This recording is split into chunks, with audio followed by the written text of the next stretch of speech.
Oh my God, ये programme क्यों infinite loop में जा रहा है यार। मैंने क्या गलती कर दी? क्या कंडीशन ठीक से चेक की मैंने? क्या हो रहा है? Hello guys, welcome to my channel CSIT world. तो आज की वीडियो कौन से टॉपिक पे होने वाली है आपको पता ही चल गया होगा। आज की वीडियो मैं करने वाली हूँ इन्फिनिटी लूप्स पे या फिर इन्फानाइट लूप्स पे। तो ये इन्फानाइट लूप क्या होते हैं? समटाइम्स क्या होता है कि हम प्रोग्रामिंग करते हैं, मैं कर रही होती हूँ या आप कर रहे होते हैं, तो हमारा जो प्रोग्राम है वो इन्फानाइट लूप में चला जाता है, मतलब वो रुकता ही नहीं है। ऐसा क्यों होता है? ऐसी कौन सी गलती हम कर देते हैं जिसकी वजह से हमारा प्रोग्राम ऐसे वर्क करने लगता है? ओके, वो सब हम इस वीडियो में देखने वाले हैं। Now let's get started with the video. And also इस वीडियो में कंट्रोल स्टेटमेंट्स क्या होते हैं, लूप्स क्या होते हैं, या फिर कंट्रोल स्टेटमेंट के कितने टाइप्स है, वो सब भी मैं कवर करने वाली हूँ। So now control statements. तो कंट्रोल स्टेटमेंट क्या होते हैं? प्रोग्रामिंग लैंग्वेजेस में हमें जब प्रोग्राम करना पड़ता है तो प्रोग्राम का जो फ्लो होता है, ओके, प्रोग्राम के फ्लो को कंट्रोल करने वाले स्टेटमेंट्स उन्हें बोला जाता है कंट्रोल स्टेटमेंट।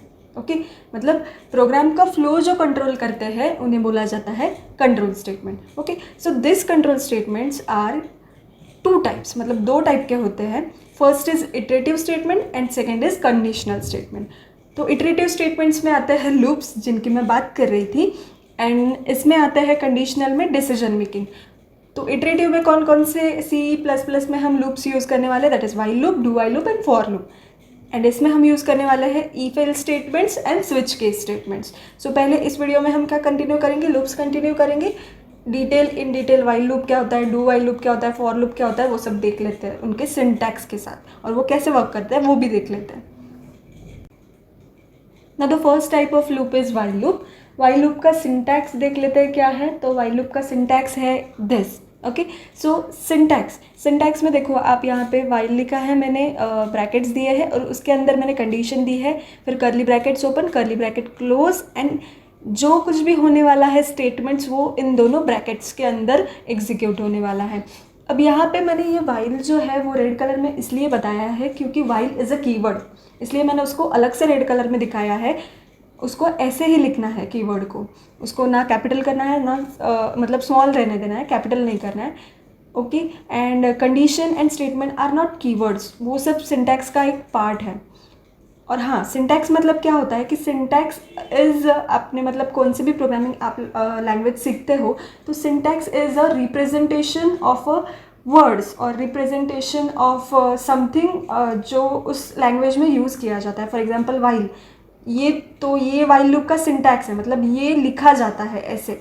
ओके, उसके बाद वाइल का सेकेंड पॉइंट है, this is called as a entry control loop. इसे बोला जाता है एंट्री कंट्रोल लूप। अब इसे एंट्री कंट्रोल लूप क्यों बोला जाता है? क्योंकि the entry inside the loop is possible only if the condition is true. मतलब अगर आपको इस लूप में एंट्री लेनी है तो ये जो कंडीशन यहाँ पे दी है वो अगर ट्रू रहेगी तो ही इसमें आपको एंट्री मिलेगी। That's why it is known as entry control loop. Okay, but what if the condition is not true? अगर कंडीशन ट्रू नहीं रही तो क्या होगा? आपको इस लूप में एंट्री मिलेगी क्या? नहीं, control will goes out of the bracket, मतलब ये कुछ यहाँ एग्जीक्यूट होगा ही नहीं।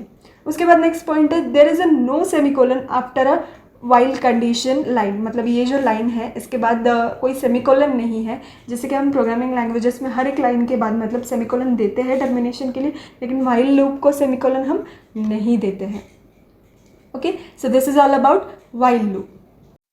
So now the second type of loop is do while loop. पहले हमने वाइल लूप देखा था, ये डू वाइल लूप है, दोनों में कंफ्यूज नहीं होना है, वो वाइल था, ये डू वाइल लूप है। ओके, सो इसका सिंटैक्स है, यहाँ पे डू लिखेंगे, फिर ब्रैकेट, फिर स्टेटमेंट्स रहेंगे, एंड देन ब्रैकेट क्लोज होने के बाद वाइल की कंडीशन है। और इसमें आपको डिफरेंस दिख रहा होगा, उस वाइल की कंडीशन में सेमीकोलन नहीं था लेकिन इस वाली कंडीशन में सेमीकोलन है। So that is the difference between while loop and do while loop. Okay, so now first point is, this is called as a exit control loop. इसे बोला जाता है exit control loop. Why it is called as a exit control loop? Because उसमें condition जो थी वो entry पे हो रही थी, लूप के एंट्री पे हम कंडीशन दे रहे थे उस वाले में। ओके, लेकिन इस वाले में हम क्या दे रहे हैं? लूप के एग्जिट में हम कंडीशन दे रहे हैं, इसलिए इसे बोला जाता है एग्जिट कंट्रोल लूप। ओके, अब the entry inside the loop is sure, मतलब आपको इस लूप में आना है तो श्योरली आप मतलब आओगी ही आओगे. नो कंडीशन इज चेक्ड, मतलब कंडीशन चेक नहीं होगी. But the exit is possible only if the condition is false. मतलब अब देखो, इस लूप में आ तो गए, ठीक है, बट लेकिन अगर ये कंडीशन फॉल्स हुई तो ही बाहर जा पाओगे. ओके मतलब उस लूप में आने के लिए कंडीशन ट्रू होनी चाहिए और इस लूप से बाहर जाने के लिए कंडीशन फॉल्स होनी चाहिए. ओके इसलिए इसे बोला जाता है एग्जिट कंट्रोल लूप. मतलब बाहर जाने के लिए आपको यहाँ पे कंडीशन फॉल्स होनी चाहिए. ओके अगर कंडीशन ट्रू है तो ये लूप घूमता ही रहेगा, रोटेट होता ही रहेगा. लेकिन कंडीशन फॉल्स है तो ही आप लूप के बाहर जा सकते हैं. Then what if the condition is not true for the first time the control. मतलब अगर आप अंदर आए और ये कंडीशन ट्रू नहीं है first time, then the statement inside the loop will be executed at least once. मतलब जो स्टेटमेंट रहेंगे लूप में वो एटलीस्ट वन टाइम तो एग्जीक्यूट होंगे ही. मतलब वाइल लूप में क्या हो रहा था, वाइल लूप में अगर कंडीशन फॉल्स हुई तो कुछ भी एग्जीक्यूट नहीं होता था. लेकिन डू वाइल लूप में क्या हो रहा है, आप अंदर तो आ गए, ठीक है, सारे स्टेटमेंट्स एग्जीक्यूट हो गए और यहाँ पे अगर कंडीशन फॉल्स हुई तो ये जो एग्जीक्यूट हो गए हैं वो एटलीस्ट वन टाइम तो एग्जीक्यूट होंगे ही. मतलब लूप एक टाइम तो घूमेगा ही घूमेगा. ओके वाइल में नहीं घूमता था, वाइल में कुछ भी नहीं होता था, अगर कंडीशन फॉल्स हो गई तो खेल खत्म. लेकिन डू वाइल में वैसा नहीं हो रहा है. अगर कंडीशन फॉल्स हुई भी तो एटलीस्ट वन टाइम तो ये लूप रोटेट होगा. And the next point is there is no semicolon after while. While के बाद सेमीकोलन नहीं लग रहा था किसमें, वाइल लूप पे. लेकिन डू वाइल लूप में वाइल के बाद हमें सेमीकोलन लगाना है. Okay there is a semicolon after while condition line. उस लाइन के बाद सेमीकोलन हमें लगाना है ब्रैकेट के बाद. Okay so guys this is the third type of loop that is for loop. For loop का सिंटैक्स क्या है वो देख लेते हैं. ना फॉर लूप का सिंटैक्स ये है फॉर इन ब्रैकेट इनिशियलाइजेशन, फिर उसके बाद semicolon condition, semicolon increment decrement, bracket close, then curly bracket open, statements and curly bracket close. So this is the syntax of for loop. For को मैंने highlight किया है red colour में क्योंकि वो कीवर्ड है. ओके सो हम देखते हैं स्टेप बाय स्टेप्स सिंटैक्स का एक्सप्लेनेशन देखते हैं. ये सिंटैक्स का मैंने यहाँ पे स्क्रीनशॉट प्रोवाइड किया है सो दैट आपको समझने में इजी हो और मुझे भी एक्सप्लेन करने में इजी जाए. Okay so now let's see what is the first step. First step is initialization. Initialization statement are executed first.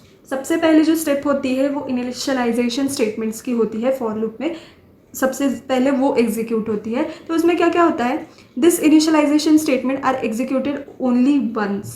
मतलब ये जो इनिशियलाइजेशन की जो स्टेटमेंट है ये एक ही बार एग्जीक्यूट होगी. उसके बाद they are use to initialize the value to the variable. मतलब वेरिएबल्स को वैल्यू इनिशियलाइज करने के लिए ये इन्हें यूज़ किया जाता है. ओके इनिशियलाइजेशन में.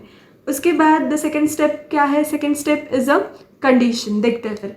The second step is checking a condition. Condition में क्या क्या करते हैं हम, there can be a only one condition. मतलब वहाँ पे जो आपको दिख रहा है यहाँ पे एक कंडीशन हो सकती है, लेकिन अगर आपको more than one condition use करना है, हाँ यहाँ पे दिया है, if more than one condition are use then it combined with the logical operator that is and operator and or operator. मतलब आपको एक से ज़्यादा कंडीशंस वहाँ पे यूज़ करने हैं इस वाली स्टेप में, सेकंड स्टेप में. तो आपको क्या करना पड़ेगा, उनको कंबाइन करना पड़ेगा किसके साथ, लॉजिकल ऑपरेटर के साथ. अब लॉजिकल ऑपरेटर क्या है, क्या होता है, एंड ऑपरेटर क्या होता है, नॉट ऑपरेटर क्या होता है, और ऑपरेटर क्या होता है, ये सब मैंने ऑलरेडी इस पर मैंने अलग से वीडियो बना के रखी है. मैं आई बटन में भी उसकी लिंक दे दूँगी और डिस्क्रिप्शन में भी दे दूँगी, आप वहाँ जाके चेक कर सकते हैं. Now last point is if the condition is false then the loop will be terminated, that is execution go outside the brackets. Okay so ये सबसे ज़्यादा इम्पॉर्टेंट है. यहाँ पे जो हमने कंडीशन देने वाले हैं वो कंडीशन अगर फॉल्स होती है, ओके फॉल्स होती है तो लूप टर्मिनेट हो जाएगा और execution go outside the curly brackets. मतलब आउटसाइड में चला जाएगा एग्जीक्यूशन पॉइंटर, वहाँ पे वो एग्जीक्यूट होगा नहीं. Now your third step is to execute all the statement inside the curly bracket. मतलब कर्ली ब्रैकेट के अंदर जो कुछ भी स्टेटमेंट्स हमने लिखे हैं वो एग्जीक्यूट करना। And this statements are executed sequentially, ये सारे स्टेटमेंट सिक्वेंशियली एग्जीक्यूट किए जाते हैं। And there can be another control statement inside the for loop known as a nested loop. मतलब फॉर लूप के अंदर और एक फॉर लूप हम लगा सकते हैं, उसे बोला जाता है नेस्टेड लूप। उसके बाद next step is, fourth step is decrement and increment, और इंक्रीमेंट और डिक्रीमेंट। ओके, सो ये वाली स्टेप है। इस स्टेप में क्या होता है, in the fourth step we can update the variables over here before starting the next iteration. मतलब हम यहाँ पे क्या कर सकते हैं, नेक्स्ट इटरेशन स्टार्ट करने से पहले जो वेरिएबल यहाँ पे हमने यूज़ किया है उसे हम अपडेट कर सकते हैं, या फिर हाँ अपडेट कर सकते हैं, मतलब इंक्रीमेंट कर सकते हैं या फिर डिक्रीमेंट कर सकते हैं। Okay, and after this step क्या होगा, after this step the control goes back to the second step, that is checking the condition. मतलब लूप क्या हो जाएगा, फिर से सेकेंड स्टेप पे चला जाएगा कंडीशन चेक करने। अगर कंडीशन ट्रू है तो ये सारे स्टेटमेंट वो एग्जीक्यूट करेगा। ओके, एंड इंक्रीमेंट डिक्रीमेंट होगा, फिर से वो जाएगा। अगर कंडीशन ट्रू है तो फिर से स्टेटमेंट्स रन होंगे and the loop goes on. And जब कंडीशन फॉल्स हो जाएगी तब लूप क्या चला जाएगा, कर्ली ब्रैकेट्स के बाहर चला जाएगा। Okay, so this is all about for loop.